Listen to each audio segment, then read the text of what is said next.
भारतको ओडिसा स्थित कलिङ्गा institute of industrial technology विश्वविद्यालयमा अध्ययनरत अर्की नेपाली छात्र मृत फेला परेकी छिन्। बिहिबार पर्साकी प्रिन्सा शाह मृत फेला परेकी हुन्। उनी छात्रावासको कोठामै मृत फेला परेको भारतीय प्रहरीले जनाएको छ।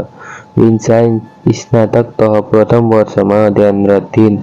गत 4 फाल्गुनमा पनि उक्त विश्वविद्यालयमा अध्ययनरत रूपन्देहीकी 20 वर्षीया नेपाली विद्यार्थी प्रकृति लम्साल छात्रावासमा मृत फेला परेकी थिइन्। लम्साल मृत भेटिएको छात्रावासमै शाह बस्दै आएकी थिइन्। उनको मृत्युको कारण खुलिसकेको छैन।